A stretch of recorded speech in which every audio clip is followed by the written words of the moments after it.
I forget that, because I know I'm creating it, but when I don't, I'm creating whatever. It's like people say all the time, well, you create your reality. Well, that's great that I know that, but in the moment when I don't feel it. Yeah, you're not always doing it. Yeah. We're not always doing it with intention, right? Because even when we're there, we're creating that shitty day Yeah. that we're having. That's our creation still. Yeah. But it's those moments when I'll speak for myself, where I don't give myself the space or the self-compassion to go, it's okay. Yeah. This isn't going to ruin your life. You haven't fucked up. No. It's just a moment in time. We've been incredibly successful fumbling through life. We totally have. That could be a t-shirt. That could be it. We have. Incredibly successful fumbling through life. What if you added intention? Yes. And this is, I wrote about that when I started with the van, because everybody's like, oh my god, how can you do this? Aren't you scared? Well, yes, I was. It had, some anxiety around that, trepidation of the unknown. But what set me back in my body where I needed to be was the fact that I've gotten this far in life with very little intention. Just going and winging it. So now that I have intention and experience,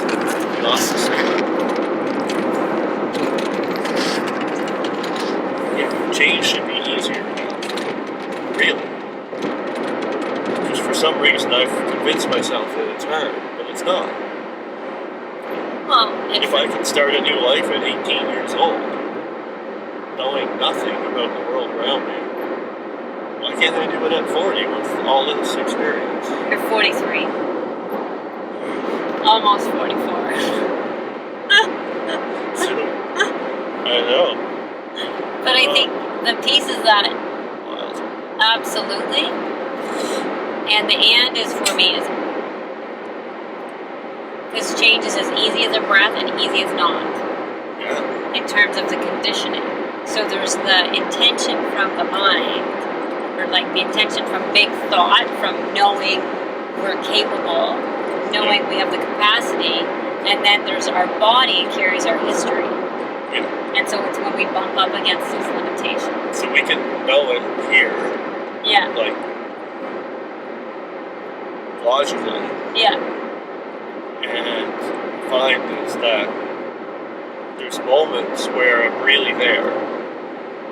My body's relaxed into it, good things happen. I don't know if it's the hard part, but I think it's the part that takes time, is then living that in every moment.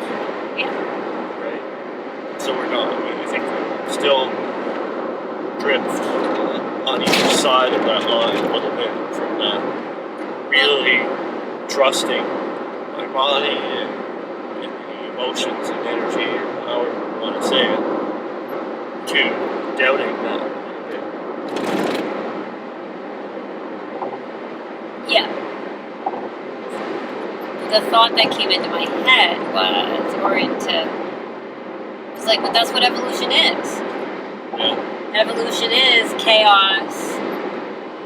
Being in the chaos of something it's created. Breaking down. Breaking down and coalescing and breaking down and coalescing. And I disagree with chaos. The chaos I don't like. Of course you don't. I don't like the word. I think it has to be chaos, the deconstruction and reconstruction. But it's like when things become apart, you just don't know where they're going to land yet. No, not always. That's chaos. Sometimes it just blows apart. But everybody's giving chaos a bad rap. Yeah.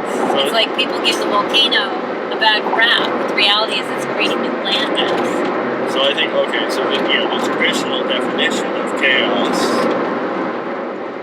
meaning when things are not in our control, we put a negative connotation on that. For sure.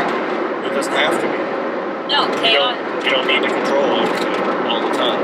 Well, and it's context, right? It's how we frame and reframe words. What meaning we put onto words. So So I can think of, more and more chaos used to be like, oh, root for the chaos, right? And now it's like, what is the chaos that creation can flow from?